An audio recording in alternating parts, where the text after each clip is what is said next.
du Togo, une vision sur l'actualité togolaise et sur le monde. On sait où et quand ça commence, mais personne ne sait où et quand ça finit. Dimanche 24 juillet 2022, il y a exactement 6 mois, les soldats russes lançaient des opérations spéciales en Ukraine. Les prédictions américaines venaient alors de prendre corps, mais personne ne pouvait prédire la durée de ces opérations. Tant la Russie comme Goliath ne devrait en réalité pas souffrir devant l'Ukraine, présentée comme David. Visiblement, comme David, l'Ukraine résiste, mieux le pays oblige les analystes et experts à revoir au quotidien leur analyse et expertise. La guerre en Ukraine n'est pas la troisième guerre mondiale tant redoutée. Elle concentre malgré tout les attentions du monde, puisque le conflit oppose au-delà des combattants russes et ukrainiens plusieurs autres nationalités et les armements des différents fronts viennent de nombreux pays. Le continent africain n'a pas envoyé des armes. Les pays du continent décrit comme celui des guerres envoient par contre des prières et missions de beaux offices pour la paix. Et il n'y a pas d'autre bonheur que la paix, souligne un proverbe thaï, et à l'humoriste canadien Albert Brie d'ajouter: on trouve toujours l'argent pour faire la guerre, jamais pour vivre en paix. Depuis le 24 février, l'humanité saura-t-elle un jour combien de dépenses de dons et de promesses de dons ont été faites pour alimenter la guerre et pour assurer son impact? L'impact du conflit ukrainien est réel, y compris dans le lointain village de Womé, au Togo, ou à Pepangandi, dans le nord de notre pays. La vie chère qu'elle a répandue comme une mauvaise bénédiction s'accompagne désormais au Togo de nombreuses attaques terroristes. Le pays continue de pleurer les morts de la semaine dernière. La hantise a gagné les villages frontaliers. Les populations vivent la peur au ventre. Les autorités sont au front en réponse aux incursions. Fogna Singbe a rencontré les forces vives de la région des Savanes. Le chef de l'État s'est dit confiant quant à l'adhésion au soutien des populations en faveur des efforts nécessaires pour assurer la victoire inéluctable face aux groupes armés terroristes. Dans l'optique de cette victoire, le président peut apparemment compter sur 6 partis politiques qui viennent de rendre public un communiqué. Ces partis sont ADI, CPP, MCD, Santé du Peuple, PSR et UDS Togo. Ils écrivent, je cite: la réponse à ce fléau ne peut pas être que militaire. Elle doit nécessairement intégrer les autres piliers que sont le développement, la construction d'un véritable État-nation et la coopération sous-régionale et internationale. Fin de citation. Si la coopération sous-régionale implique une recherche continue et constante de la paix en Afrique de l'Ouest, elle se matérialise par une nouvelle sollicitation du Togo pour aplanir les divergences entre la Côte d'Ivoire et le Mali. Le président Faure est appelé en renfort pour libérer les 49 soldats ivoiriens détenus à Bamako. Pendant ce temps, les prix des produits pétroliers tels des brasiers font suffoquer les ménages. 700 francs CFA, le litre d'essence sans plomb, sans doute un record. Au bac 2, je ne sais pas si on peut également parler de record. De nombreux candidats ont tout de même réussi le examen. Pour nous accompagner ce jour, le président du MCD, Maître Tchassona Traoré, le D12 au 96 50 34 37 et puis 70 43 09 70. La mise en nom de l'émission est assurée par Boga Koudoyo. Maître, bonjour. Bonjour mon cher ami. Comment vous allez? Togolaisement. Vous êtes en retard, maître, surtout. Oui, surtout, tu sais, les dimanches c'est trop compliqué. Il y a des manifestations sociales qui font que souvent on n'a pas une minute à nous. On croit que les dimanches c'est pour se reposer, mais on est plus occupé les dimanches que les jours ordinaires. Concrètement, qu'est-ce que vous avez fait? Ce matin, oui, je suis allé à une séance de prière des ressortissants de chez moi.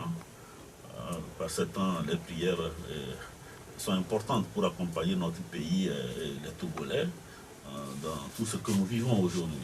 Vous avez senti que la population de chez vous, c'est dans la région centrale, elles se sentent concernées par ce qui se passe, tout ce qui se passe dans le pays? Écoutez, tout le monde est impacté. Quoi qu'on dise aujourd'hui, cette situation-là, personne ne peut dire, ben voilà, moi, je ne suis pas inquiet. Tout le monde est inquiet par ce qui se passe aujourd'hui. Les questions de sécurité, les questions de vie chère, les questions que vous avez évoquées plus haut, la crise russo-ukrainienne, la crise sécuritaire à nos frontières, tout cela, ça inquiète tous les Togolais.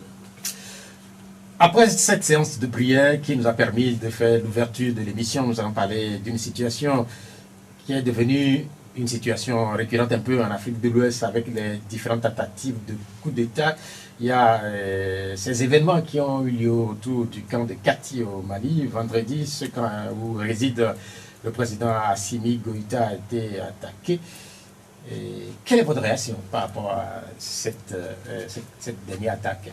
Oui, vous savez, c'est des situations qu'on déplore parce que notre attente que les Maliens puissent s'entendre aller vite aux élections. Mais plus les choses traînent et plus avec tout ce qu'il y a comme contingence au niveau africain, au niveau régional et au niveau interne, toutes ces choses-là qui arrivent, on pourrait dire qu'elles étaient prévisibles. Malheureusement, parce qu'il y a eu un coup d'État. Dans le coup d'État, les autorités en place au Mali aujourd'hui qui manifestent un degré élevé de patriotisme et qui veulent marquer leur passage par des décisions fortes dans la consolidation de leur pays sur la question de souveraineté et de sécurité. Malheureusement, c'est pour les politiques et puis les groupes armés, chacun a son calendrier. Chacun son calendrier. Lequel calendrier également doit pouvoir compter sur le calendrier de la CEDEAO, du LUMOA et de tout ce qui va avec, de la communauté internationale. Ça crée un désordre au niveau institutionnel et au niveau fonctionnel qui favorise de pareilles situations qui sont déplorables. Je parlais du Mali, nous reviendrons sans doute sur cette situation, mais à côté également au Burkina Faso, on a appris qu'il y a eu des attaques terroristes avec de nombreuses victimes et puis aussi des maisons qui ont été incendiées. Il y a eu une réaction également à cette autre attaque. C'est tout ce que nous disons tout à l'heure, parce que la situation sécuritaire dans la sous-région qui est partie de la Libye et qui a comme une déferlante sur le Mali et qui impacte la sous-région aujourd'hui, c'est inquiétante. Malheureusement, aucun pays de la sous-région ne peut se targuer de dire que j'ai une solution miracle pour venir à bout de ces djihadistes. C'est pour ça que nous sommes surpris, surtout pour ce qui est des pays de l'entente, qui ont un triple verrou institutionnel. Quand vous prenez le Bénin, le Togo, le Burkina Faso, la Côte d'Ivoire et le Niger, qui sont d'abord au niveau du Conseil de l'entente. Ça, c'est un premier verrou. Comme des poupées russes qui se retrouvent tous dans l'UEMOA et qui ensemble se retrouvent dans la CEDEAO, on peut se poser des questions de savoir qu'est-ce que ces pays-là font aujourd'hui pour mutualiser les moyens au niveau militaire et sécuritaire. Est-ce que les questions de souveraineté, les questions qui veulent que chaque armée défende seulement ses frontières à elle, aujourd'hui, est-ce que ça devient une nécessité? Il faut aller plus loin aujourd'hui. Il faut mutualiser les moyens, permettre que l'ensemble de la sous-région qui est menacée par la même nébuleuse puisse avoir une solution commune. Que les Togolais, lorsqu'ils sentent qu'il y a des bandes armées proches de leurs frontières, puissent aller au Bénin ou au Burkina en droit de suite, il y a ce qu'on appelle le droit de suite, aller frapper ces éléments-là, au lieu d'attendre qu'ils trouvent un moyen de rentrer chez nous, venir nous frapper. Donc voilà des questions aujourd'hui essentielles qui doivent être réglées au niveau de nos États. C'est l'histoire de souveraineté, c'est l'histoire d'armée qui doit se défendre seulement le prix national. Alors qu'à l'intérieur le Burkina, le Mali aujourd'hui, ils n'arrivent pas à venir à bout de ces bandes armées. Donc il faut une mutualisation des moyens. Et puis il faut également aller chercher de l'expérience dans des pays où aujourd'hui qui sont proches de nous, mais qui sont épargnés. Quelle est la solution qu'ils ont pu utiliser? Les pays, je peux citer un pays qui n'est pas d'un monde, l'Algérie. Comment l'Algérie, qui fait frontière avec la Libye, d'où tout le mal est parti, arrive à contenir les assauts des bandes armées, alors l'Algérie est à côté. Pourquoi ne pas aller demander aux Algériens de s'investir, de copier leur stratégie en matière de lutte contre ces bandes armées? Le Niger également, qui fait un effort considérable dans ce sens-là. Voilà, il faut mutualiser les moyens. Voilà ce que nous pouvons dire. Quand vous parlez de l'Algérie, je rappelle que dans les années 90, l'Algérie avait fait face à une vague de terroristes, menée à l'époque par le GIA. Mais aujourd'hui, dans l'utilisation de différentes technologies autour de ces différentes attaques, des assaillants, on parle parfois de terroristes, parfois de djihadistes. Vous-même, vous avez parlé de djihadistes. En réalité, qui sont-ils? Parce qu'on sait, quand on étudie à l'école, les djihad, c'est la guerre sainte. Est-ce que nous sommes en face de guerre sainte actuellement? Non, ce qui se passe là n'a rien à voir avec l'islam, encore moins une religion. Ce qui se passe dans cette région aujourd'hui, voyez-vous, est la conséquence de tout ce que nous avons comme échec dans la gouvernance au niveau africain, surtout dans les pays francophones. Vous savez, nous avons toujours fait de la politique. Même quand, dans les années 90, nous avons lutté pour avoir plus de démocratie, notre conception de la démocratie c'est limité seulement à la sphère politique. En réalité, il faut avoir une conception plus globale de la gestion de nos États. La démocratie, elle est à la fois politique, mais elle est également économique et sociale. Il faut faire en sorte que les gens se retrouvent à l'aise. L'ensemble des laissés pour compte, ceux qui sont au bord de la route, mais qui voient les dirigeants opulents, parfois méprisants, ceux qui voient cette gangrène de corruption se développer dans nos États, tous ces jeunes aujourd'hui en quête d'emploi et de mieux-être qui ne trouvent pas solution à leur quête sont des cibles privilégiées de ces bandes armées. Vous savez, j'étais à Niamey pendant au mois de mars. J'étais allé pour une session de cours à la faculté de droit là-bas. Et j'ai discuté avec un ami à mon hôtel à midi. Et cette question s'est invitée. C'est là que je découvre une réalité. En réalité, ce qu'on appelle des bandes armées, c'est des gens qui achètent des motos, qui recrutent des jeunes et qui les arment. Et c'est devenu un commerce de la mort, qui vont semer la terreur et qui dévalisent les maisons, qui prennent des bétails, qui vont dévaliser les boutiques. Tout cela, ça alimente un commerce dont les retombées sont partagées par des bandes, par des gens tapis dans l'ombre. Donc voilà des choses qui se passent. Alors pour pouvoir lutter contre ça, non seulement, comme on le dit, ce n'est pas seulement une solution militaire, mais il faut travailler en interne dans chaque pays pour pouvoir assouplir tous ces points de souffrance. Nous parlerons des solutions, puisque voilà, vous faites partie d'un groupe voilà, de il faut travailler sur tous les plans. Nous parlerons de cette solution-là, voilà. Mais face à ce que vous décrivez là, quand on fait un peu le rapport avec ce qui s'est passé dans la zone Syrie-Irak récemment, même cette zone, cette situation ne s'est pas totalement calmée. Quand on fait le rapport avec ce qui se passe actuellement, est-ce qu'il y a une similitude? Non. Vous savez, on sait que le djihadisme qui a eu à s'exprimer avec Al-Qaïda, tout ce qui va avec, a existé. Mais aujourd'hui, ce qui se passe dans notre espace est loin d'être ce que... Parce qu'il y a des attaques qui ne sont même pas revendiquées. Parfois même, ils le revendiquent par propagande. En réalité, c'est des bandes armées qui ont trouvé un terrain fertile pour faire développer ce commerce de la mort. Hein? On ne les connaît pas. Parce que si c'était du djihadisme, comment comprendre que la plupart des victimes soient des musulmans? Ils vont dans des mosquées, ils canardent tous ceux qui prient, ils brûlent des mosquées. Mais quelle est cette religion-là qui s'auto-détruit? Voilà la question qu'on se pose. Mais ça n'a rien à voir avec ça. Donc c'est une situation qui a pourri. Et les gens profitent de ce pourrissement de la situation sociale. Des jeunes qui se recherchent, qui ne se retrouvent pas, ils les recrutent. C'est pour ça que, comme nous le disons, il faut travailler sur tous les plans. Sont concernés actuellement par la situation, presque tous les pays de l'Afrique de l'Ouest, même si certains sont relativement épargnés. Mais dans le même temps, est-ce qu'on peut parler d'une certaine faillite de nos États? Oui, c'est ce que je disais tout à l'heure. On ne peut pas construire une nation sur seulement... voilà, prenez le cas de notre Togo. 56 000 km², à peine 7 millions d'habitants.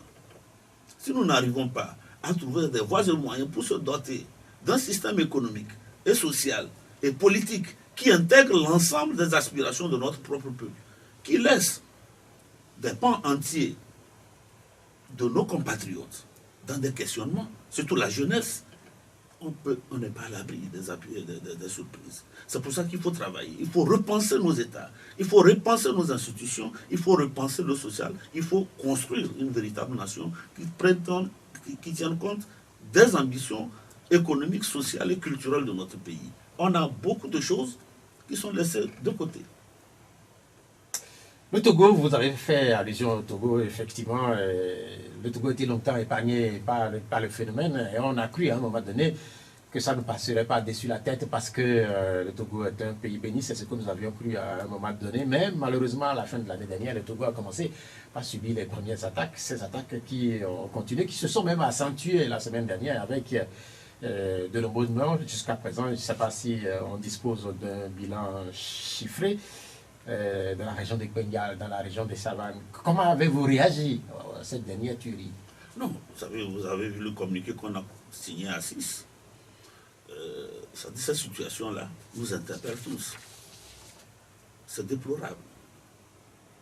Malheureusement, comme nous le disons, notre armée fait ce qu'elle peut pour les contenir. Mais aucun pays aujourd'hui, frappé par cette nébuleuse, ne peut, par des moyens purement, par la technique, la stratégie, telles qu'elles sont enseignées à nos militaires, venir à bout de ça. Parce que l'ennemi, il peut être à côté de toi sans que tu le découvres. Parce que c'est des gens ordinaires qui sont dans nos rangs, qui peuvent habiter avec nous, qui sont dans le quartier, mais qui, le soir, se déguisent en véritable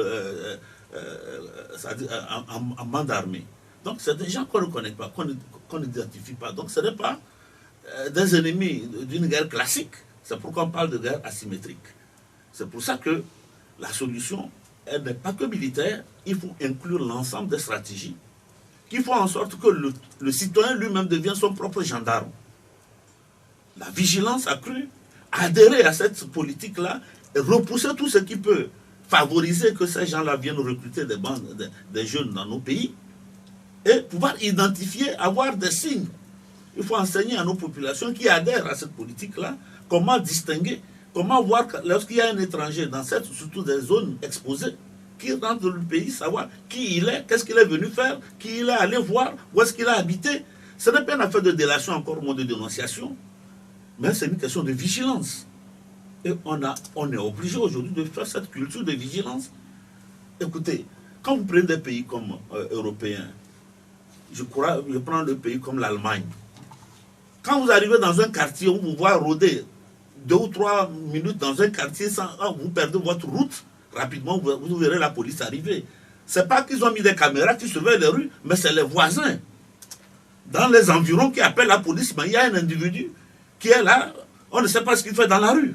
Que vous soyez noir, blanc ou que je ne sais quoi, dès qu'on vous voit tourner 2 ou 3 fois dans une rue, en Allemagne, c'est la population elle-même qui appelle pour dire, mais écoutez, il y a un individu qui rôde dans le quartier, on ne sait pas ce qu'il fait. C'est pour ça que, vous voyez, c'est l'un des pays les plus sûrs, parce que la population elle-même travaille à assurer sa propre sécurité. Donc voilà des attitudes, des comportements que nous autres Africains, nous autres Togolais, nous devons cultiver. Ces attaques, je l'ai dit tantôt, ont entraîné beaucoup de morts et vous avez fait allusion au communiqué dont vous faites partie des signataires. En fait, le communiqué qui était signé également par votre parti, le MCD, parmi les signataires, il y a le PSR, il y a le Parti Santé du Peuple, il y a ADI, UDS Togo. Mais la question, c'est de savoir comment est née cette idée-là, puisque depuis un temps, au Togo, les partis ne sont plus véritablement ensemble. Non, vous savez, ces partis politiques-là ne se sont pas retrouvés de manière anodine. Nous travaillons ensemble au niveau de CPC, le cadre permanent du dialogue. Donc, on s'était retrouvés pour réfléchir sur comment impacter désormais le fonctionnement du CPC et quelle orientation pouvoir donner pour que ça puisse être efficace. Il n'y a pas que les 6 partis là au CPC. Non, bien sûr. Bon, on s'est appelé rapidement, on s'est retrouvés. Il n'y a pas eu un sentiment de... Il fallait appeler le net, par exemple. Non, le net a déjà sorti son communiqué sur cette situation. A fait déjà sa déclaration. Également, je crois, Innocent Kagbara également avait fait sa déclaration. Et beaucoup de partis ont réagi. Nous, on s'est retrouvés rapidement pour voir parce que bientôt, les séances du CPC vont reprendre. Mais quand on va reprendre, quelles sont nos priorités, quels sont les sujets sur lesquels nous pouvons revenir, comment fonctionner pour être efficace en connaissant la réalité, les besoins de notre pays. Donc, dans le tournant, nous ne pouvons pas rester parler de toutes ces choses-là du futur et ignorer le présent, c'est-à-dire l'actualité pressante qui est ce qui se passe au nord dans notre pays. Voilà, c'est pourquoi, séance tenante, toute action cessante, nous avons fait ce communiqué-là pour marquer notre adhésion à cette lutte-là et appeler à des actions concertées pour pouvoir sortir de l'ornière. Est-ce qu'on peut l'expliquer par le fait aussi que c'est une réponse aux sollicitations diverses qui sont faites notamment par les autorités à ce que tous les Togolais soient concernés par oui, mais ce n'est pas la première fois. Depuis que ces attaques ont commencé, les partis à titre individuel ont toujours marqué leur adhésion et leur approbation par rapport à ce qui se passe dans notre pays. C'est-à-dire ces attaques-là, ce n'est pas nouveau. Donc à chaque fois que cela arrive, nous faisons acte d'adhésion. Parce que ça, c'est notre sécurité, c'est notre pays qui est menacé. À ce niveau-là, Si tu ne peux pas faire preuve de patriotisme, alors on n'a pas raison d'être dans notre pays. Voilà les seules questions, les questions sécuritaires, des questions essentielles qui, lorsqu'elles se posent à notre nation, il y a un sursaut de patriotisme qui s'invite et que nous devons, toute action cessante, marquer notre adhésion à cette cause-là. Vous voulez dire qu'il faudrait à un moment donné telles divergences, tels différents égaux Les questions de sécurité sont tellement au centre des préoccupations qu'elles deviennent la priorité des priorités. Parce que sans sécurité, vous ne pouvez rien faire. Aujourd'hui, ça se passe dans le Grand Nord. Mais qui nous dit que si on ne fait rien, demain, ça ne sera pas à Lomé ou ailleurs. On ne le souhaite pas. C'est pour ça que il ne faut pas avoir des considérations comme quoi, bon, c'est de là, c'est dans la bourse là-bas, ça se passe. Non.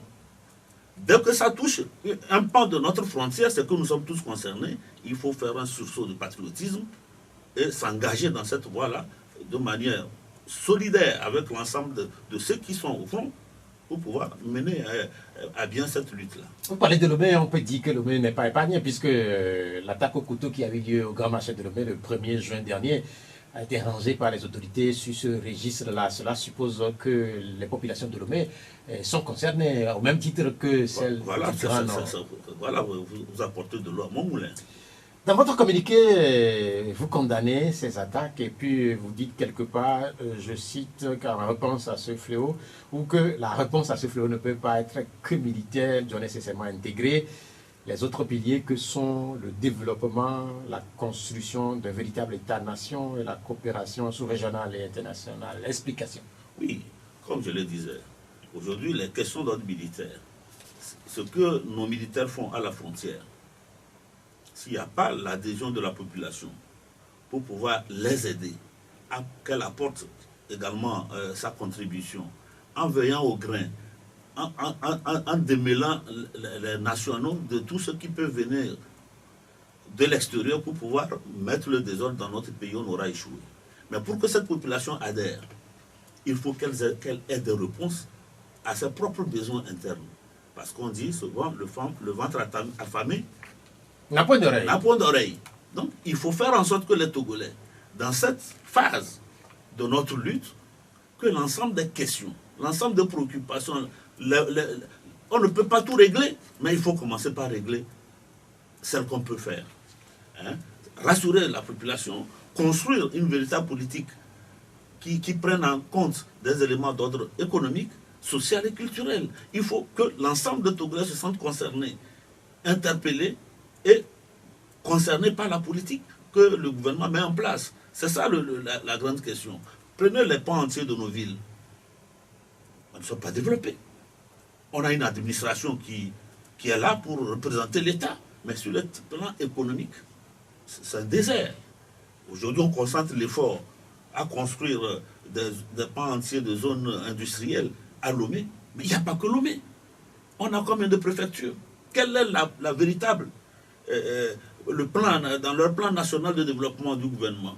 Qu'est-ce qu'ils ont prévu pour l'ensemble de nos régions, pour l'ensemble de nos préfectures, sur le plan économique, en prenant en compte l'ensemble des richesses qu'on peut trouver à chaque niveau? Le pays n'est pas un pays pauvre. Le Togo, c'est un pays béni. L'ensemble du pays regorge de richesses, à la fois minières, à la fois sur le plan agricole et sur le plan culturel. Tout cela doit être réfléchi, pris en compte dans une politique, dans une stratégie nationale qui invite les Togolais à se dire, mais écoutez, je suis fier d'être Togolais. Et je tire tout profit de mon existence en tant que Togolais. Donc voilà des questions qui doivent rentrer en ligne de jeu. Il faut cesser tout ce qui peut gêner cette marche-là vers le progrès collectif. Vous parlez de pays bénis, en réalité, c'est quelque chose qu'on écoute très souvent, puisque quand les étrangers viennent ici, ils se font très rapidement une belle fortune. Pour certains, ils repartent dans leur pays. Mais dans le même temps, quand vous allez dans les quartiers de Lomé déjà, et vous sentez la misère. Comment comprendre justement que les Togolais, là, pour beaucoup, pensent à quitter le Togo parce qu'ils estiment que rien ne va visiblement et que des étrangers, eux, viennent se faire fortune dans notre pays. On a des réalités qui sont différentes. Malheureusement, quel est le rôle de l'État en matière d'emploi? L'État ne peut pas employer tout le monde. Il faut le reconnaître. Il n'y a aucun pays dans le monde, en dehors des États socialistes, où, bon, par l'euro, on nivelle, on organise la vie sociale dans nos États aujourd'hui modernes, ouverts à la démocratie, à la libre entreprise, c'est rare qu'on puisse donner satisfaction à tout le monde. Mais quel est le rôle de l'État à partir de ce moment? C'est de donner des orientations, c'est de donner la voie, de réfléchir à tout type de stratégie qu'on peut mettre en place dans lesquelles la population peut s'insérer. Prenez le cas de la Côte d'Ivoire, à côté. Dans les années 60, le président Houphouët-Boigny a pensé que, bon voilà, quelque part, il n'y a pas que l'économie, il n'y a pas que l'agriculture, mais il y a également le culturel. Il a mis en place le groupe Cotéba pour pouvoir travailler sur les questions de folklore et autres. Là, aujourd'hui, vous voyez ce qui se passe en Côte d'Ivoire. Il a également mis en place une école des métiers, où il a recensé l'ensemble des petits métiers. On peut aller se former, avoir un certificat dans la bijouterie, être bijoutier, être menuisier, voilà des petits métiers, voilà des orientations que le gouvernement doit pouvoir mettre en place. Et à la sortie, aujourd'hui, il y a des questions du partenariat, de l'entrepreneuriat, mettre en place des structures qui forment les jeunes à s'ouvrir à l'entrepreneuriat, à se mettre ensemble pour construire des tissus économiques fiables. Voilà des trucs qu'un État doit pouvoir mettre en place, mais qui manquent énormément dans notre pays. On forme des gens, il faut repenser également nos universités, nos écoles. Il est temps qu'on change d'orientation au niveau de la formation. Il faut des enseignements de formation professionnelle, des universités professionnelles, où on forme des gens à la technique. Nous avons des anciens collèges, le collège technique de Lomé, le collège technique de Sokodé, le collège technique de Kanté. Tout cela, c'est des écoles qui existaient, mais qu'il faut développer avec d'autres filières qui permettent aujourd'hui aux jeunes d'aller se former et de trouver emploi et employer d'autres. Voilà les deux pans sur lesquels nous devons également travailler. Il y a également le pan culturel. On a une riche culture. Toutes nos cultures dans nos pays là sont riches, mais il y a également développé, on peut les revendre. Voilà des choses autour desquelles nous pouvons développer notre pays. Vous donnez l'exemple de la Côte d'Ivoire, mais visiblement la Côte d'Ivoire aussi n'est pas épargnée par le phénomène. Cela suppose que quelque part, au niveau africain, francophone surtout, il y a un véritable travail à faire. Il y a beaucoup de travail à faire, parce que tu vois, nos écoles, nos universités sont presque identiques. Depuis qu'elles sont ouvertes, c'est la même filière. Comme si le besoin n'a pas changé. Aujourd'hui, quand il y avait l'université de Lomé dans les années 70, il n'y avait pas d'informatique.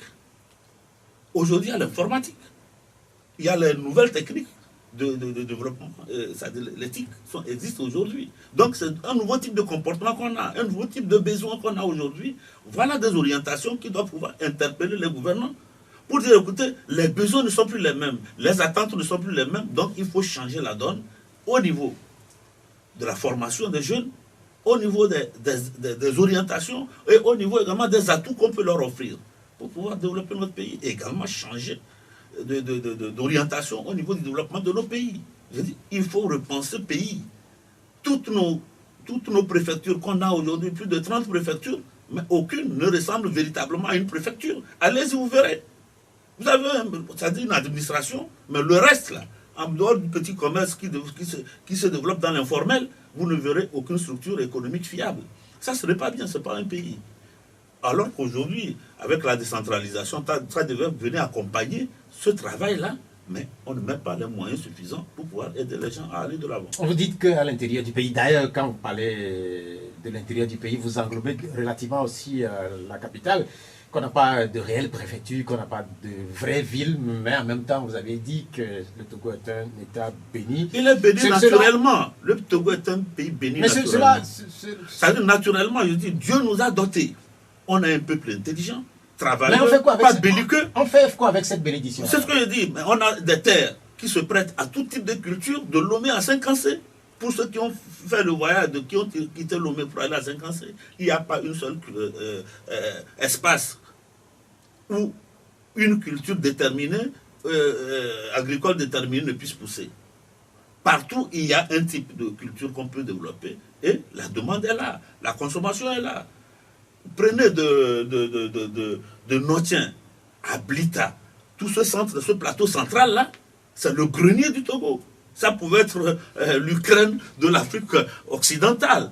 Hein, on aurait pu produire et revendre à nos voisins. Malheureusement, quel type de de techniques, quel type de stratégie on a mis en place pour développer cette richesse au plan agricole.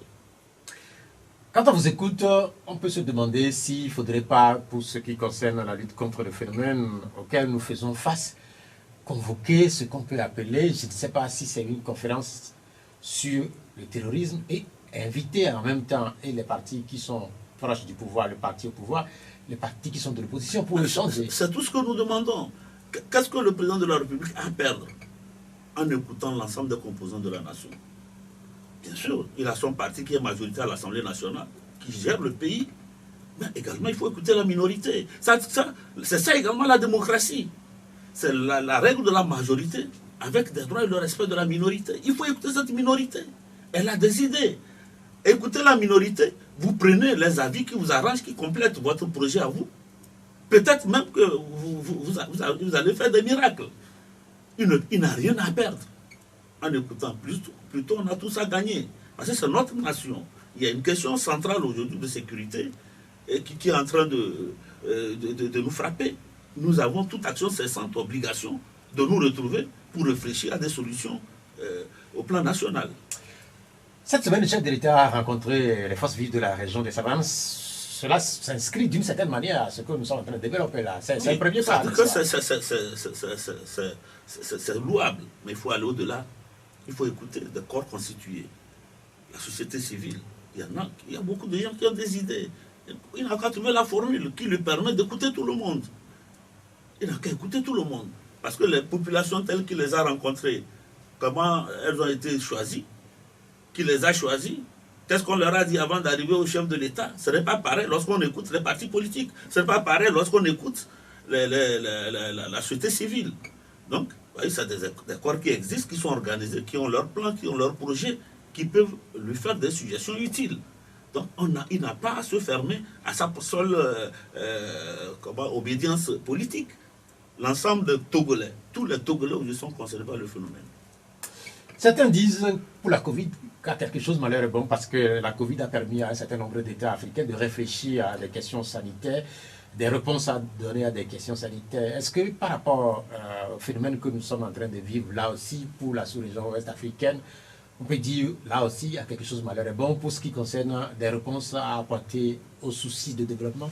Non, il n'y a que quelqu'un qui est un idiot, qui ne tire pas des leçons de tout ce qui lui arrive.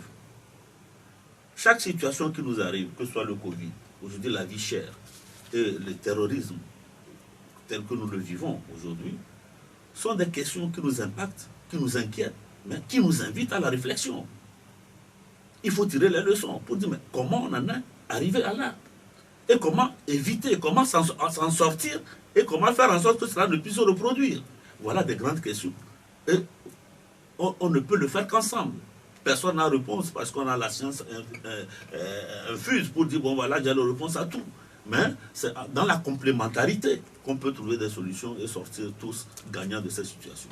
Vous avez décrit le Togo à l'entame de cette émission, petit pays avec environ 7 millions d'habitants.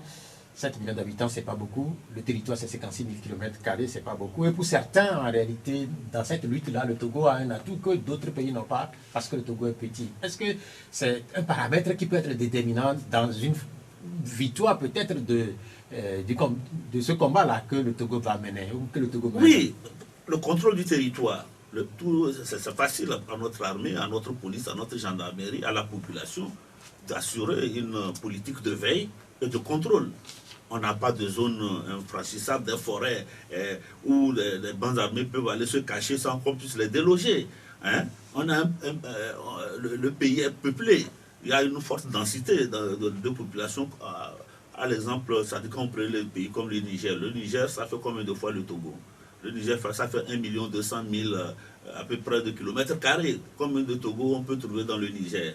Mais au point de vue de population, le Niger a à peine entre 13 et 15 millions d'habitants. Voyez-vous, donc le Togo est plus dense en termes de population que le Niger. Mais comment ils font pour s'en sortir? Pourquoi pas nous? C'est l'ensemble de la conjonction qu'on peut mettre en place au niveau des stratégies en faisant en sorte que tout le monde participe à ce combat-là qui nous permettra de nous en sortir. Oui, c'est un petit pays, mais chaque pays a ce qu'elle a donné. Le Togo n'est pas le plus petit pays du monde. Mais on a vu ce que chacun peut faire pour pouvoir se développer, s'en sortir. Nous aurons les avis des auditeurs dans un instant. Et je rappelle nos numéros 87 53 37 70 43 09 70. On continue cette émission avec encore quelques questions, le temps d'avoir ces auditeurs-là, parce que notre invité, je l'avais dit à l'entame, il avait accusé Rita, indépendamment de sa volonté, comme il l'a dit. Mais je reviens sur votre communiqué, le communiqué des 6 partis politiques. Quelque part, vous dites qu'il faudrait que le Togo, il faudrait des coopérations. Oui, vous avez dit qu'il faudrait une coopération sous-régionale et internationale. Là, vous parlez d'action militaire. Mais là aussi, quand on regarde ce qui se passe un peu en Afrique de l'Ouest depuis quelques années, quand on cite la MINUSMA, quand on cite Takuba, quand on cite Barkhane, ces forces-là n'ont eu que des résultats très très mitigés. Alors que, par exemple, au sein de ces forces-là, il y a les plus grandes puissances, comme la France, les États-Unis. Non, comprenez que ces forces-là sont là, elles ont un mandat bien clair. C'est le Conseil de sécurité qui fixe où elles peuvent aller, ce qu'elles peuvent faire ou ne pas faire. Est-ce que ce mandat-là colle avec les besoins réels en termes de sécurité dans nos pays? Quand vous prenez la RDC Congo, de la République démocratique du Congo, elles sont là, les forces onusiennes sont là-bas depuis des années, mais ça n'a pas empêché les bandes armées de prospérer. Parce qu'effectivement, ils n'ont pas un mandat qui leur permet de faire la guerre à la place des Congolais. Mais c'est d'assurer la sécurité dans un certain nombre de milieux. C'est pareil également au niveau du Mali. Donc c'est question de mandat. Qu'est-ce qu'on met dans leur mandat? Qu'est-ce qu'elle peut faire? Qu'est-ce qu'elle ne peut pas faire? Donc ils sont là-bas pour sécuriser certaines zones, faire en sorte que les djihadistes ou les terroristes ne puissent s'en emparer. Et lorsqu'elles sont libérées, également assurer la question de police et de sécurité. Maintenant, il appartient à nos États, surtout à l'Union africaine, de prendre la mesure de cette question-là et d'échanger véritablement avec les Nations Unies pour voir quel type de mandat correspond à notre besoin de sécurité pour qu'on muscle ces mandats-là, pour que ces forces qui sont présentes dans nos pays-là puissent jouer convenablement le rôle qui est le leur, en combinaison, en bonne intelligence avec les armées nationales. Quand nous parlons de la coopération internationale également, je l'ai dit à l'entame de ce débat, j'ai dit que le Togo, le Bénin, la Côte d'Ivoire, le Burkina et le Niger sont les 5 pays membres du Conseil de l'Entente. Les 5 pays font partie de ce qu'on appelle l'UEMOA.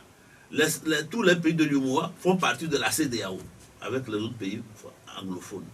Si vous pouvez vous entendre sur la libre circulation des biens et des personnes, et que vous ne pouvez pas vous entendre pour que vos armées se mettent ensemble, permettre que l'armée béninoise peut, si le besoin se fait sentir à ses frontières, rentrer au Togo pour frapper, si nous ne pouvons le faire chez nous, que le Togo puisse aller au Bénin frapper les groupes armés lorsqu'elles sont proches de ses frontières, qu'on puisse aller au Burkina les frapper, et qui viennent chez nous également les déloger, parce que nul ne peut connaître mieux le combattant burkinabé que le Burkinabé lui-même. C'est lui qui les connaît, sa population. S'il prend refuge chez nous, et qu'on attend seulement qu'ils ne puissent pas franchir la frontière pour venir les chercher, et que le Togolais ne peut pas aller à quelques kilomètres de la frontière, aller frapper ces bandes armées, on attend seulement qu'ils viennent nous frapper, et qu'on dit, on est à notre frontière, ils retournent chez eux.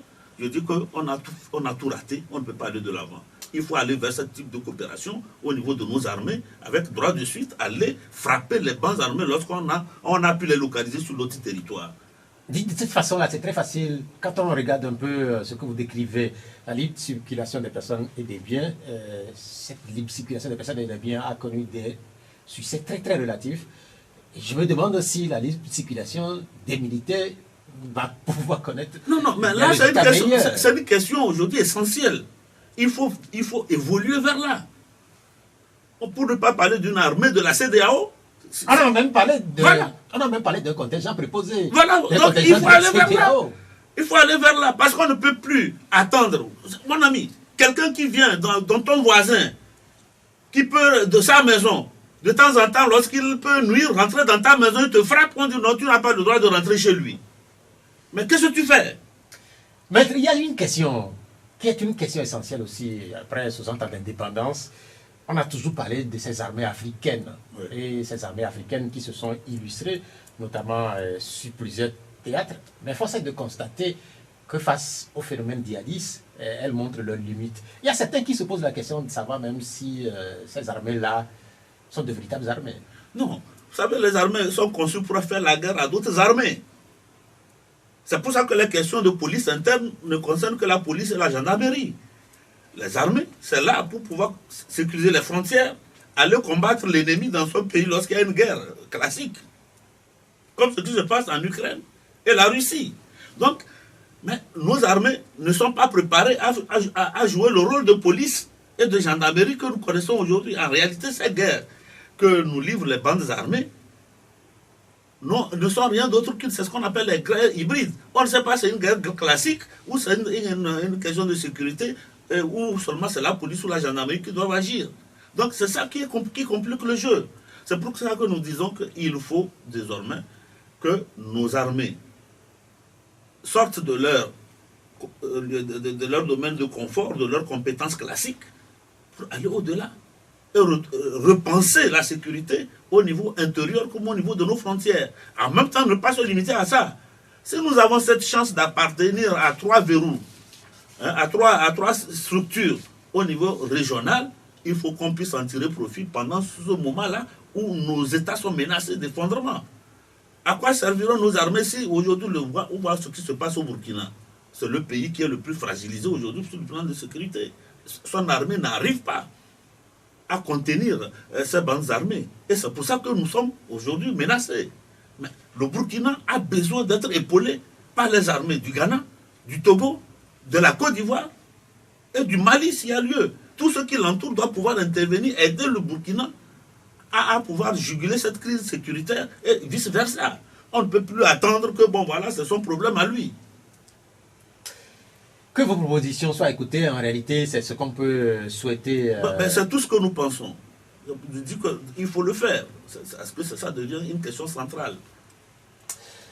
Cet événement où ces phénomènes arrivent à un moment plutôt difficile pour les pays africains ou pour la planète, puisque nous sommes en train de sortir relativement en Afrique de la Covid. Cela a fragilisé un certain nombre de bourses. Et comment faire justement face à cette nouvelle situation qui n'était pas aussi relativement prévue pour un certain nombre de pays comme le Togo? Oui, vous savez, on ne peut pas dire que, quand on écoute le membres du gouvernement, ils disent qu'il y a eu anticipation, qu'ils ont anticipé. Ça voudra dire qu'ils ont réfléchi à cette situation. Anticiper quoi? Qu'est-ce qu'ils ont anticipé? Qu'il y a anticipation, qu'on a prédisposé notre armée aux frontières, qu'on a pris telle disposition, que l'état d'urgence sanitaire et sécuritaire qui a été décrété, qui s'accompagne d'un certain nombre de démarches au plan économique et social pour assurer les populations, qu'ils ont pris une anticipation. Ça voudra dire que ça s'accompagne également de mesures budgétaires. Mais on ne peut plus aujourd'hui rester à attendre que la situation arrive avant de commencer par réfléchir. Cette anticipation-là doit être générale. Ce n'est pas parce qu'aujourd'hui ça arrive dans le septentrion vers le Grand Nord qu'il faut dire, bon voilà, les mesures, l'anticipation doit se limiter à ces pays-là, c'est-à-dire à cette zone-là. Il faut penser sur l'ensemble du territoire, comment faire en sorte que, non seulement là où ça se joue aujourd'hui, on puisse endiguer le phénomène, mais que ce phénomène ne puisse se métastaser et prendre tout le pays.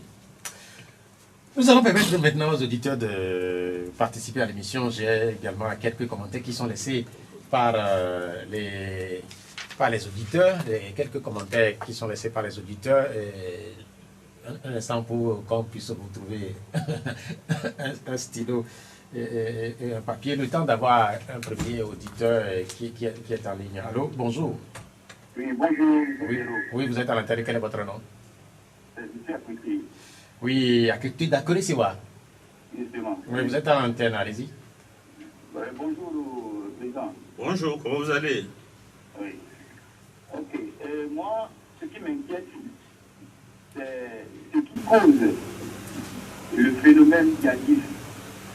Ce qui pourrait expliquer qu'au Togo, ici, il y a des gens qui sont venus pour tuer les compatriotes sans aucune raison. J'aimerais que vous nous expliquiez un peu cette partie. Secondo, Actuellement, on appelle à la collaboration de la population à lutter contre le phénomène djihadiste au Togo. Et à côté, on augmente le prix de carburant dans l'espace de 3 mois, 3 fois d'augmentation. Bon, est-ce que ce n'est pas comme une collaboration et on veut encore menacer un tout petit peu la population ou bien susciter la colère de la population? Merci. Bien, merci. Merci, mon cher ami. Je crois que pour la première question, nous l'avons abordée suffisamment. Suffisamment, oui. C'est une question aujourd'hui c'est une situation que nous vivons tous, mais à laquelle nous devons travailler pour sortir notre pays de cette situation. Maintenant, pour ce qui est de la vie chère, comme vous l'avez dit, effectivement, nous faisons également, nous sommes les effets collatéraux de cette guerre qui se joue entre l'Ukraine et la Russie. Mais ouais, ce qu'on peut reprocher à notre gouvernement, c'est son manque de communication efficace.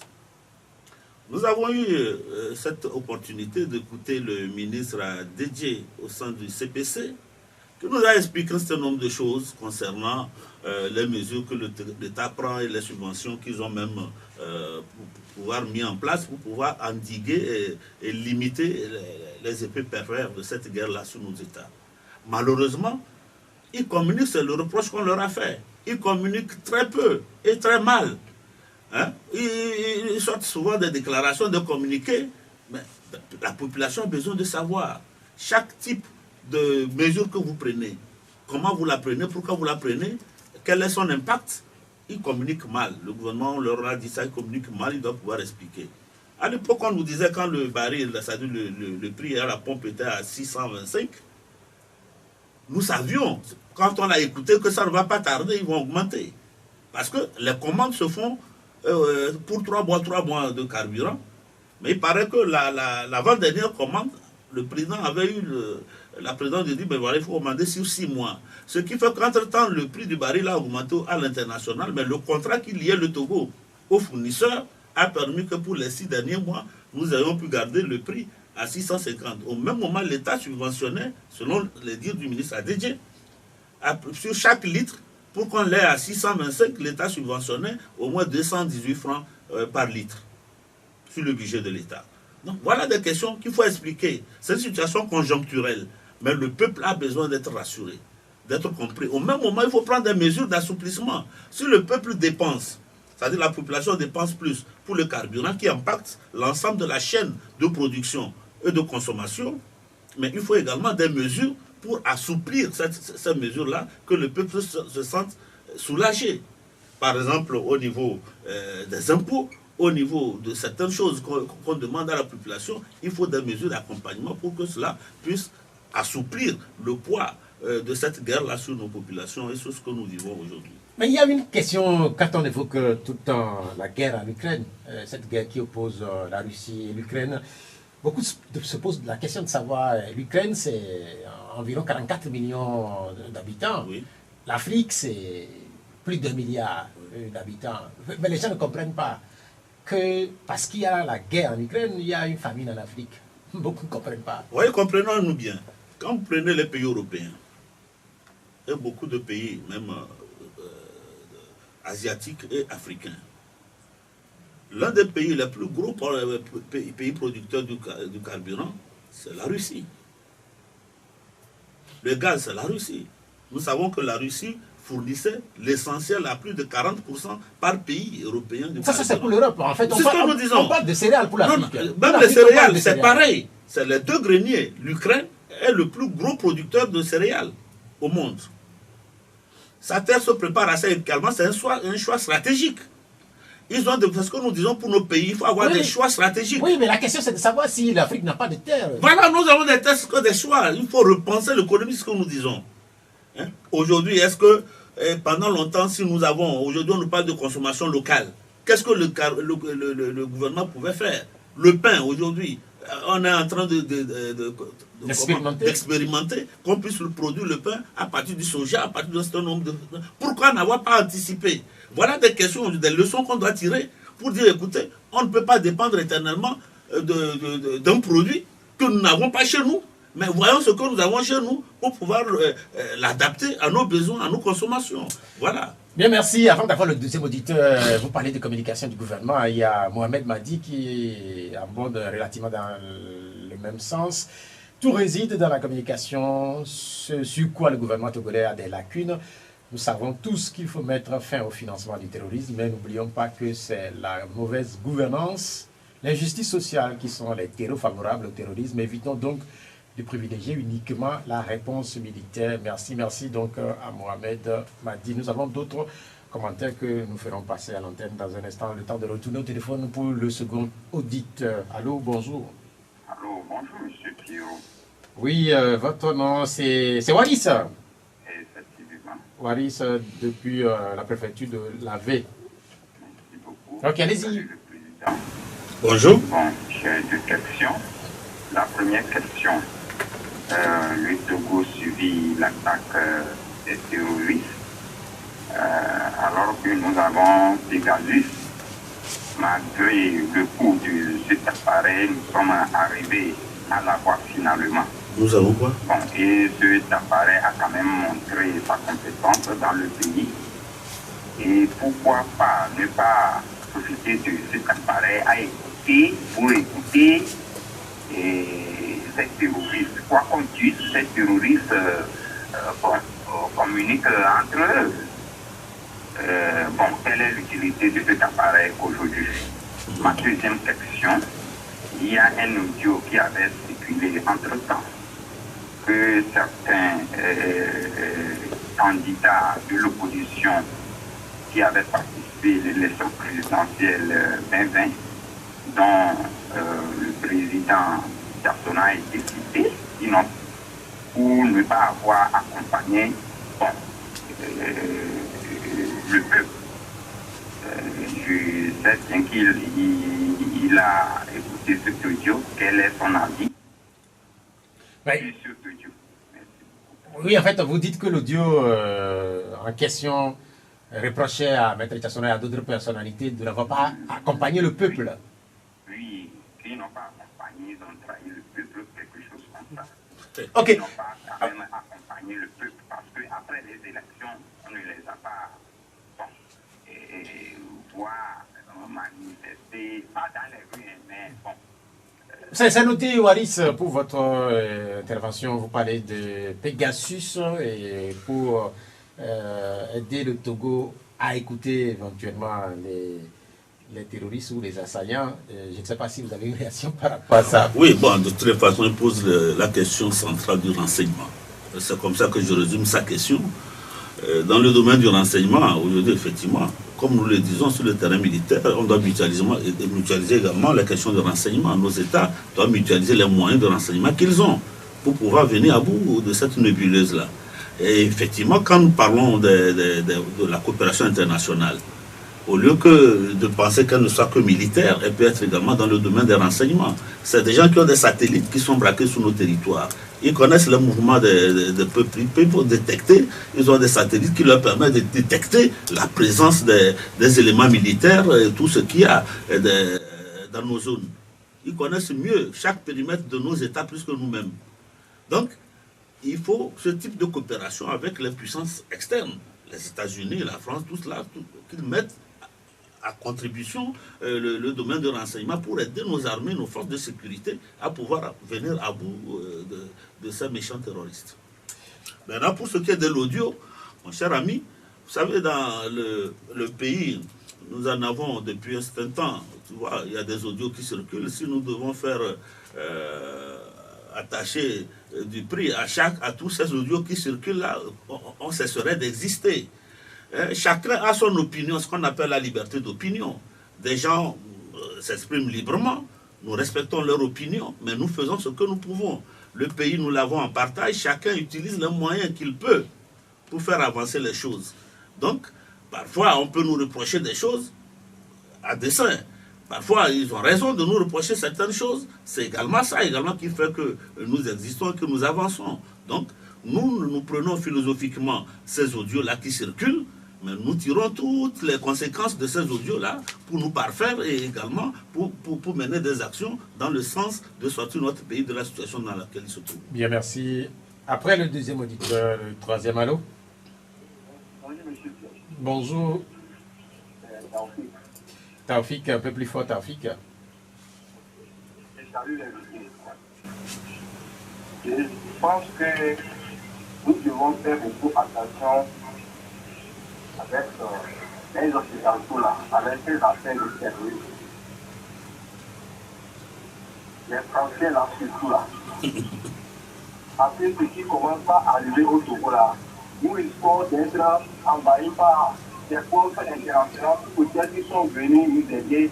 Les gens vont venir, les militaires, les mercenaires vont venir sur l'horizon pour venir rester au Togo, pour faire les pas de maison, bien les parfois comme ce qui se fait au Mali là.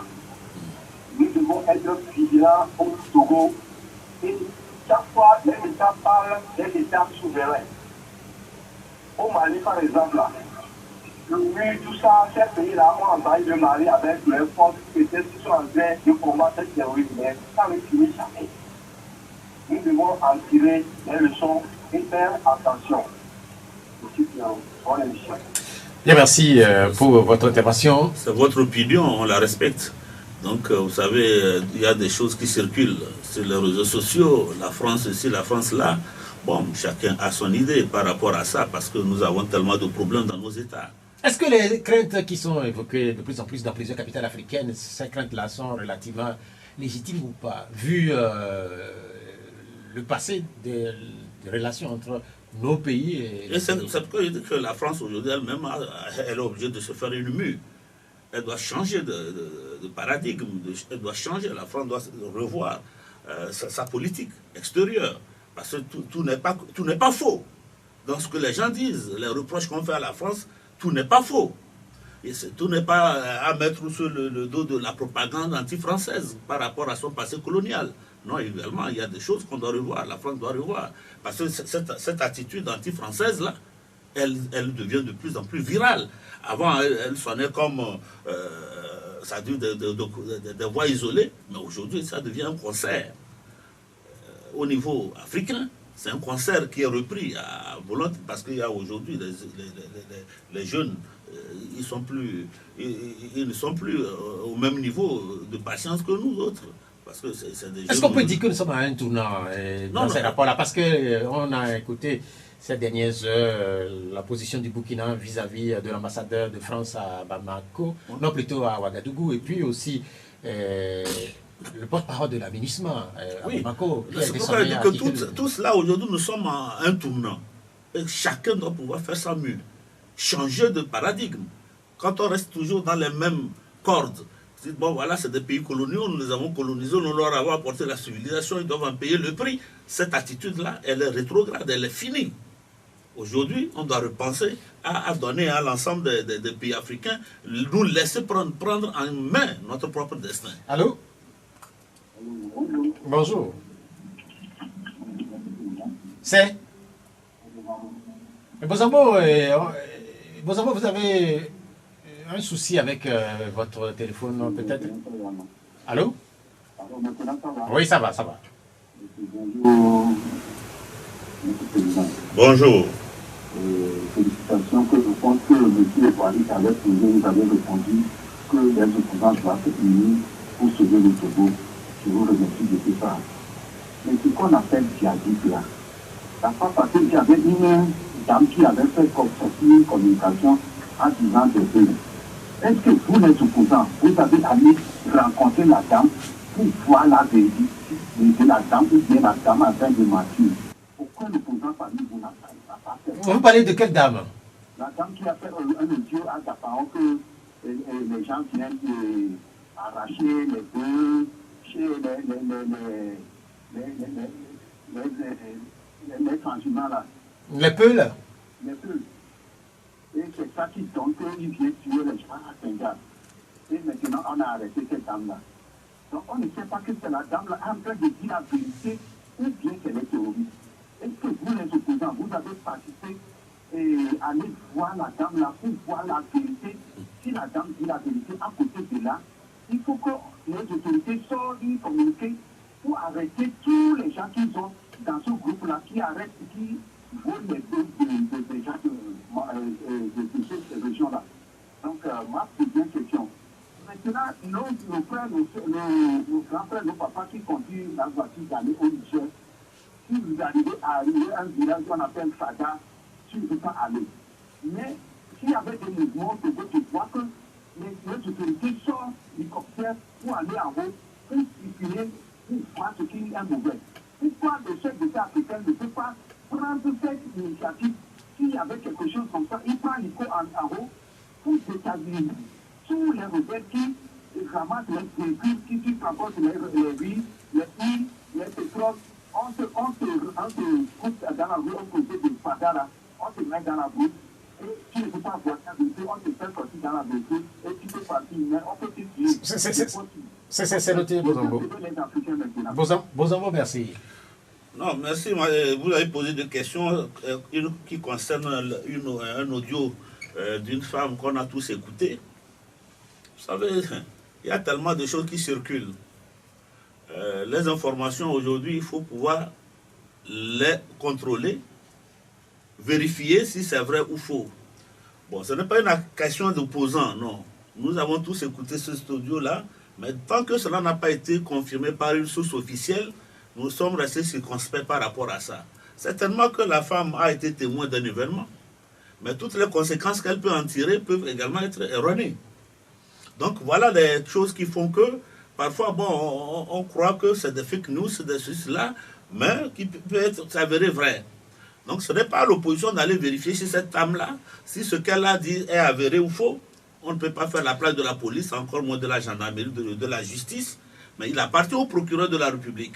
Lorsque de pareils événements sont mis à la face du monde par des audios, de pouvoir commander une enquête sur le terrain pour vérifier si c'est vrai. Je crois que justement les autorités sont en train de suivre de près ce dossier. Donc c'est un dossier qui est en cours. Voilà, c'est le rôle de la justice, ce n'est pas celui de l'opposition.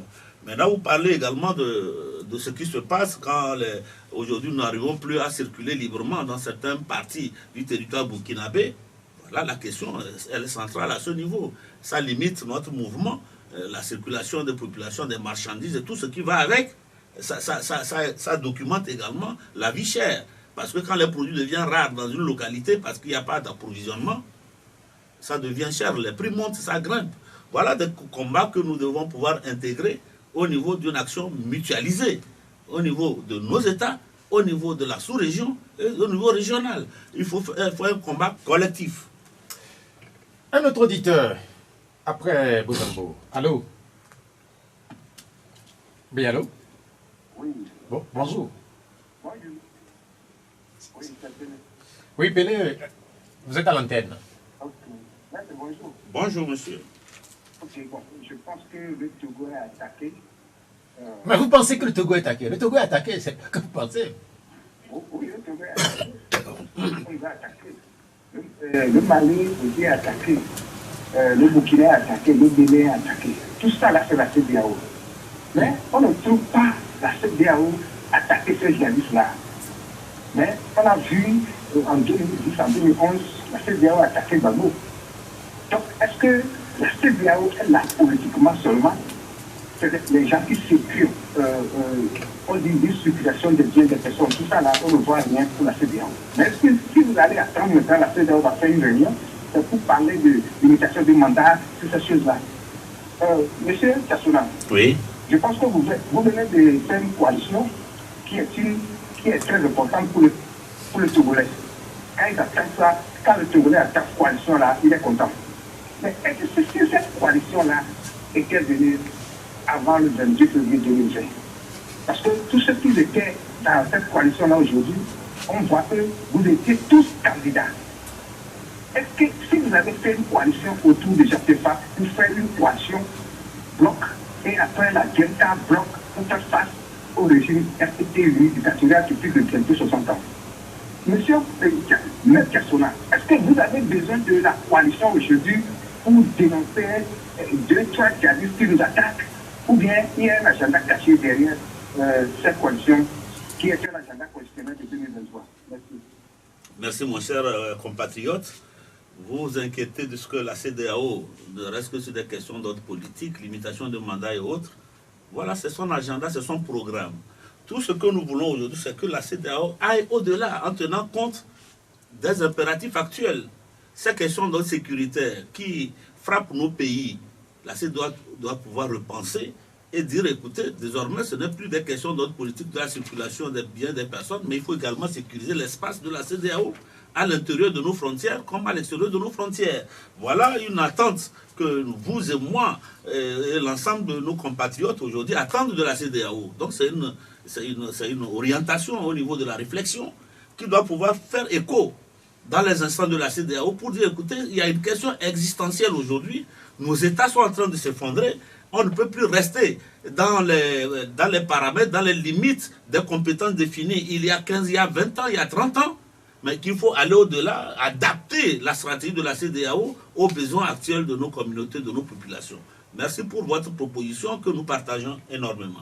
Maintenant, vous parlez d'une coalition. Jusque-là, nous n'avons pas dit qu'on a créé une coalition. Il ne faut pas aller trop vite en besogne. Nous avons dit que nous nous sommes retrouvés pour repenser comment mettre en place une gestion efficace au sein du CPC, parce que nous avons des partis qui sont membres du cadre permanent de concertation. Et on s'est retrouvés, et à l'occasion, il y avait cette question centrale de sécurité. Nous avons fait un communiqué ensemble pour pouvoir manifester notre préoccupation et notre engagement dans ce combat-là. Ce n'est pas encore une coalition, donc n'en tirons pas toutes les conséquences aujourd'hui. Et laissons de voir, ça peut évoluer, mais pour le moment, ça n'est pas une. Il y a cette réaction de Chris de Sauveidi. Maître Tchassona parle de régler le problème de la faim, mais depuis que le Sénat a livré ses conclusions, on a assisté à 2 fois à l'augmentation du prix du carburant à la pompe. Comment peut-il nous expliquer cela?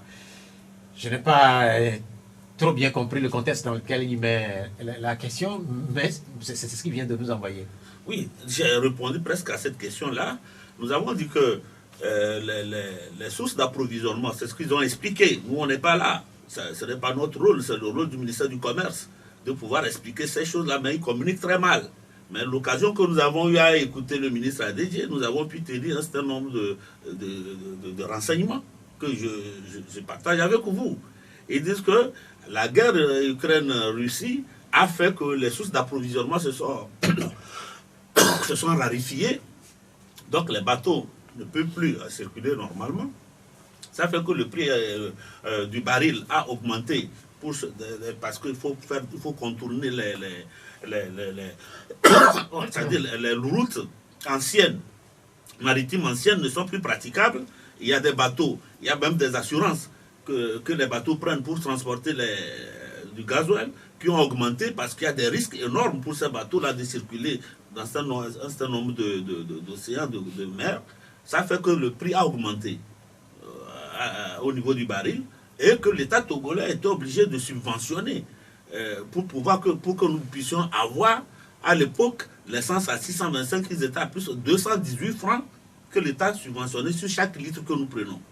Mais que la commande, l'État togolais commandait tous les 3 mois, c'est-à-dire lancer un appel d'offres ouvert, et que c'était pour la commande, quand vous remportez l'appel d'offres, c'est pour 3 mois. Mais qu'exceptionnellement, la dernière commande qui avait été faite, le président a eu la présence d'esprit de demander de faire une commande sur 6 mois. Ce qui fait que le contrat qui liait l'opérateur à l'État togolais, lorsque les prix du baril a augmenté, ne pouvait pas, puisqu'il n'y avait pas une clause, ce qu'on appelle le clause de hardship, qui permet d'ajuster un certain nombre de paramètres au niveau du contrat. Il n'y avait pas de clause de hardship qui permet d'ajuster le prix. Donc le fournisseur était obligé de respecter le contrat qui le liait à l'État togolais pour la période de la commande. C'est pour ça qu'on a eu l'essence pendant cette période-là à 625 avec une subvention de 218 francs, si ma mémoire est bonne, par litre. Donc, ça voudrait dire qu'à la fin de ce contrat, le nouvel appel d'offres, si quelqu'un l'emporte, ça sera indexé sur le prix du baril à l'international, mais toujours avec une subvention de l'État. Voilà ce que je peux expliquer, mais bien sûr que ça ne nous dit pas tout. Hein? Comme nous l'avons dit une fois, il faut revoir les paramètres de prix. C'est-à-dire, combien l'État gagne, combien le fournisseur gagne. Tout cela, il faut ponctionner là-dessus pour faire baisser les prix. Donc, nous attendons toujours que l'État fasse mieux, qu'il fasse davantage pour que nous ne puissions pas subir ce coup-là. Allô? Bonjour. Oui, votre nom? Yao. Allez-y. J'aimerais remercier la le président dit que l'État est il commence déjà à expliquer quelque chose. Il se donne des explications. Au niveau de la sincérité, vraiment, il a la sincérité. Moi, si je veux défendre ma terre, je vais avancer ici, je ne suis pas sincère, je vais avancer. Je l'entends pas bien. Celui qui est devant moi,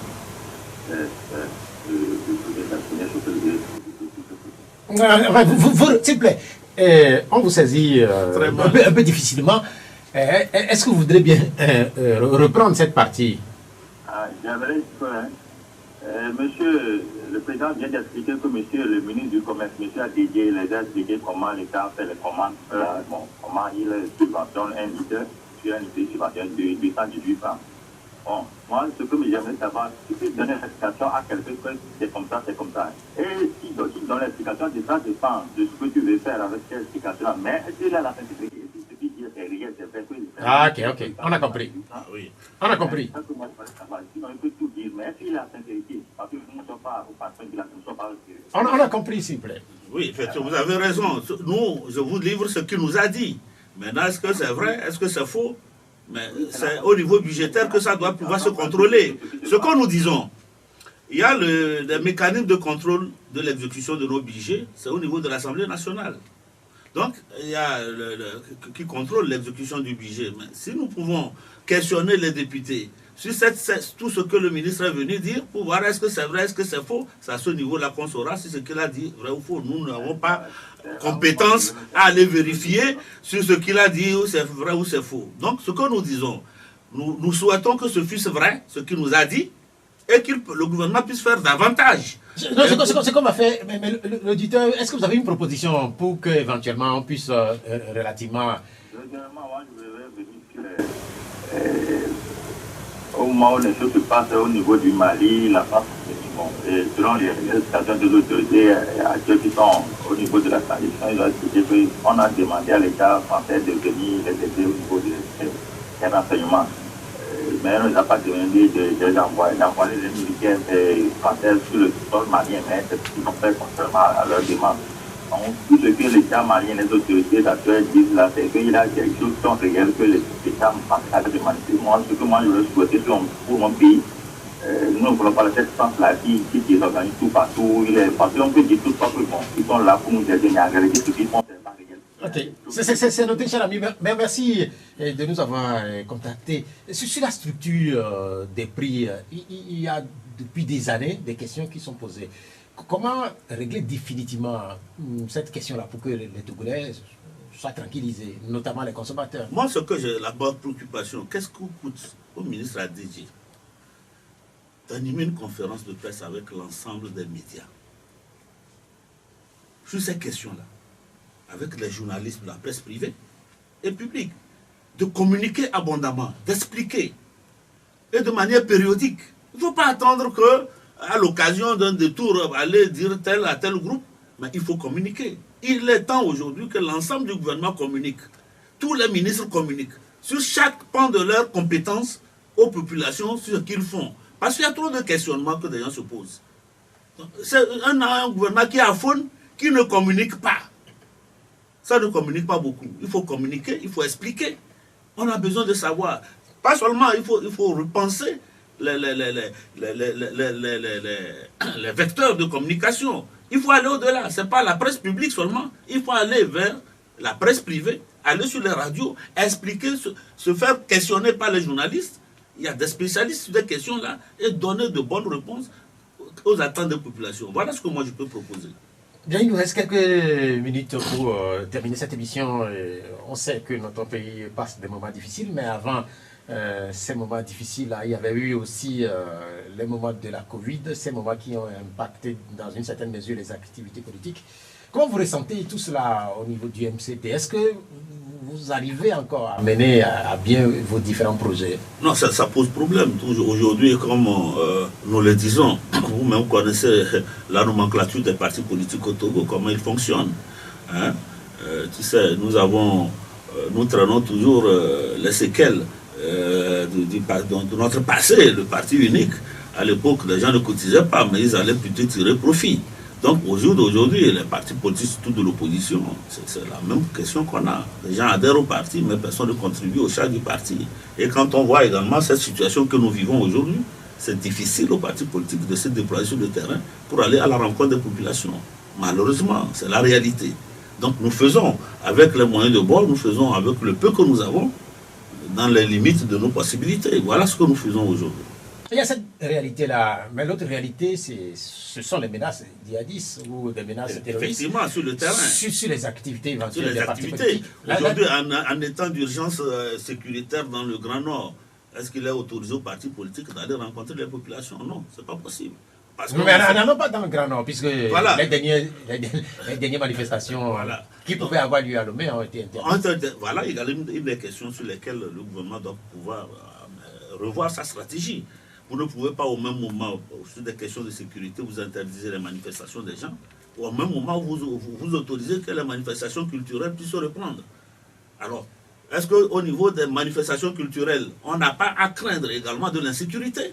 Ou bien on a une baguette magique parce qu'il s'agit de manifestations culturelles, de pouvoir sécuriser les manifestations culturelles, qu'on ne peut pas autoriser les partis politiques à organiser des manifestations. Quand nous organisons des manifestations, on fait des propositions. Interdire les meetings de la DMK a été une erreur grossière que le gouvernement a fait par cette temps-ci. On a besoin d'apaiser tout le monde, on a besoin de rassembler le peuple, on a besoin d'une cohésion, donc on ne peut pas cultiver ce genre d'attitude. On ne peut pas terminer cette émission sans dire un ou deux mots de ce que nous appelons de plus en plus la vie chère. Je ne sais pas comment est-ce que vous la supportez. C'est tout le monde qui subit. Ce que nous disons, c'est La Fontaine l'avait dit, c'est les animaux malades de la peste. Mais ils ne mouraient pas tous, mais tous étaient frappés. Je retiens toujours cette phrase-là. Écoutez, et il n'y a pas un seul Togolais aujourd'hui qui ne soit pas frappé, sauf peut-être ceux qui ont une situation beaucoup plus extraordinaire, sinon nous sommes tous frappés. Vous aussi? Parce que tout le monde est frappé. Que vous avez une activité quand même qui est relativement... Mais écoutez, le notariat que j'exerce, c'est une profession qui s'avère être le baromètre de l'économie. Est-ce que l'économie se porte bien aujourd'hui? C'est quand l'économie se porte bien, on peut le lire à travers les activités notariales.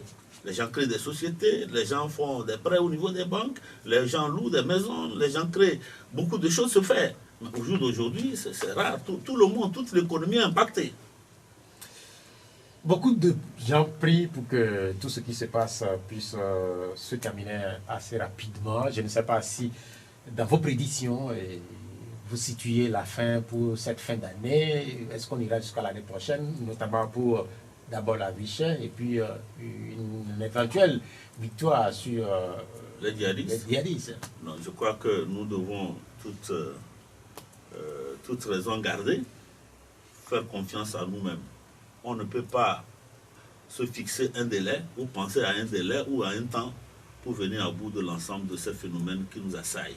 C'est une question d'engagement collectif, c'est une question d'action collective, c'est une question de pensée, c'est de nous mettre ensemble, de favoriser l'éclosion de toutes les énergies dans le sens de pouvoir favoriser une solution. Mais à quel terme, nous ne saurions le dire. Donc c'est notre génie, c'est notre volonté de nous hisser au rang de patriotes avertis, de travailler ensemble dans l'ouverture d'esprit et aux côtés de nos États, que nous pourrons trouver la solution à l'ensemble de nos problèmes. Personne ne peut dire aujourd'hui dans quel moment ça peut finir, mais nous souhaitons que ça puisse finir rapidement. C'est la conclusion de cette émission, cette conclusion qui vient de vous, Maître Thiassouna Traoré. Vous êtes le président du MCD. L'émission s'achève ainsi. Elle a été mise en onde par Boga Koudoyo. Moi, je suis Pierre Roa Tchoubé. Très bon dimanche à tous. Au revoir. La Gazette du Togo, une vision sur l'actualité togolaise et sur le monde. Rejoignez-nous sur le www.lagazettedutogo.com ou sur nos comptes Facebook, Twitter et YouTube. Pour tout contact, écrivez à contact@lagazettedutogo.com ou appelez le 92 80 88 53. La Gazette du Togo, c'est l'information en continu.